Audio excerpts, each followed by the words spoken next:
everybody, Tim with Collect Jurassic, back with more exciting toy news from Mattel's Jurassic World toy line. There are lots of new figures still on the way for 2020, even though we're almost through summer. Those include toys from their Primal Attack toy line, as well as toys that coincide with the upcoming Netflix TV show, Camp Cretaceous, the animated series that's hitting Netflix later this month.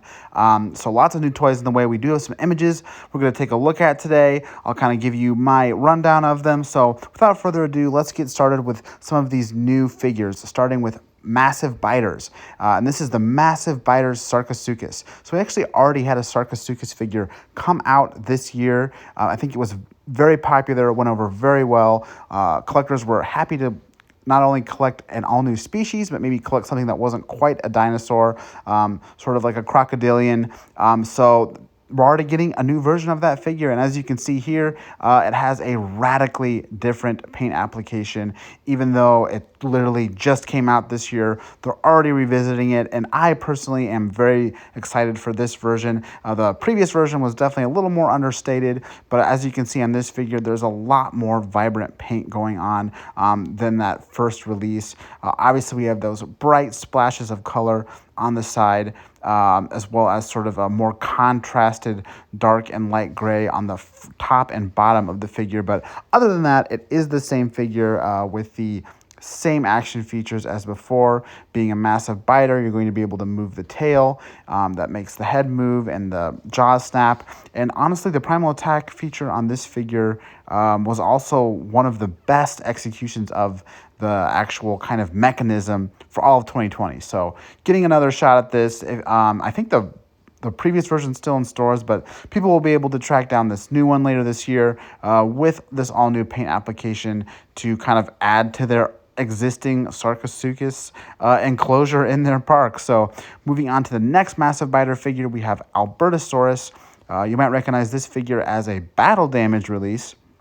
And this new figure, it's got a couple things different than that one. Obviously, it does not have the battle damage. But first off, let's talk about the Albertosaurus. This is another very popular release. The first one came out for Dino Rivals.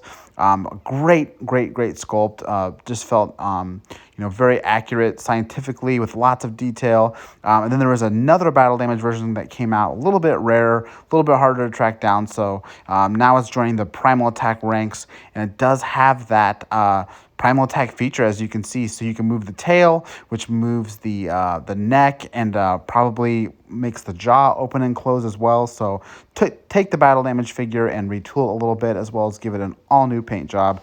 You can also tell in these last two photos we looked at that the paint job is kind of different between both of them. So you have this more saturated paint tone versus what it actually looks like in the box.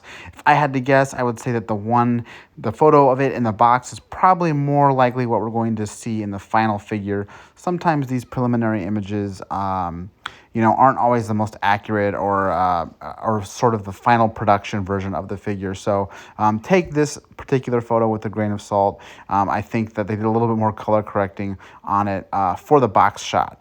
But all the same, third Albertosaurus, great figure already. So excited to see how the Primal Attack version differs from the battle damage.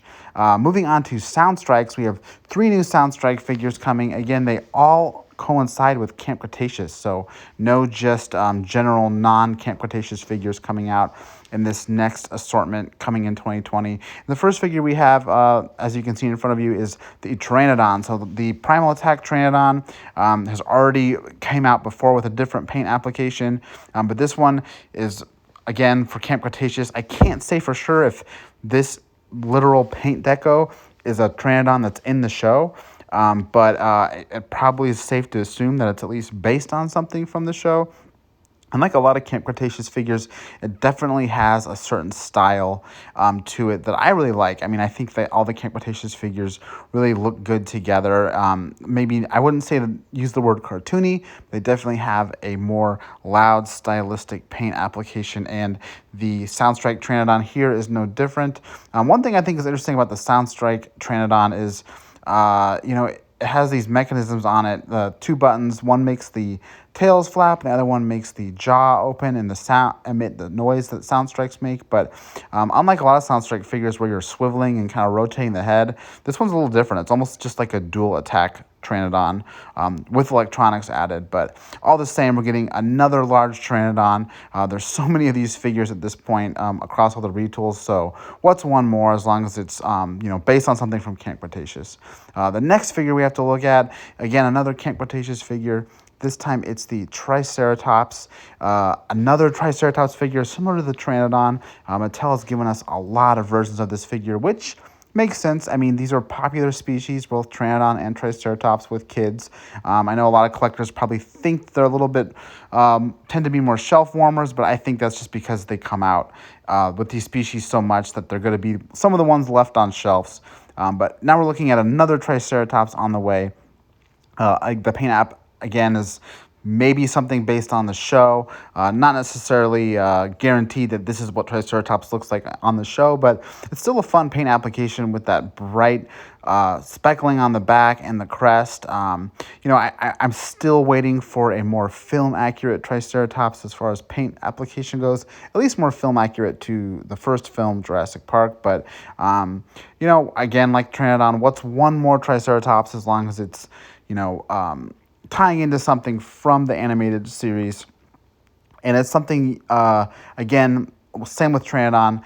When you put it next to the other Camp Cretaceous figures, it does sort of fit in, sort of jive in with the style they have on the deco for all of those figures. So this Triceratops is just sort of consistent with that. But same thing as the previous Primal Attack version, where the tail moves the head and the sound and all that. So just the paint would be updated here. Our next figure is very exciting for a couple reasons. This is the Soundstrike Grim Baryonyx. Grim probably being the name of the figure in the show, name of the character in the show, the dinosaur character. It's literally printed on the box in this photo, so it can't just be an internal code name. It's got to be something named in the show, similar to Toro. But yeah, I mean, I'm really excited about this figure. The paint application, boom, hits you right there. I love the little outlined stripe pattern on the side. It reminds me of the original Dilophosaurus from Jurassic Park. But yeah, the paint application aside, this is a Soundstrike version of Baryonyx. So even though we have a lot of Baryonyx figures, we don't have one quite like this that's been retooled. So you can move that tail, which in turn moves the neck. I believe the jaw is probably independently posable from the action feature, like most Soundstrike figures, which is cool. Great for toy photographers that you can kind of have control over that jaw. But the paint application is just really, really nice on this one. It definitely feels based off of real-world animals. With that kind of waterline sort of illustration on the side. I just think I'm really excited about this one. And I'm excited to see, how the Soundstrike mechanism works with this figure. But that aside, very excited that it's also being called Grim. I know from the first wave of Camp Cretaceous figures, we got a lot of little Baryonyx toys, but they never had names, even though we had 3 of the same species with different paint applications that had to be significant. But we're finally getting names on the Baryonyx. At least in this case, it's named Grim. I know there was already a Baryonyx figure released in the Camp Adventure set this year that did not have a name. But if I had to guess, it probably, was probably named later in the series. And we'll kind of hopefully get all 3 Baryonyx eventually to sort of, round out our roster of dinosaur characters featured in the show. So this one's definitely a little more special than the other Soundstrike repaints in that it's a retool and it's something that's definitely based on the show. But that's all we got.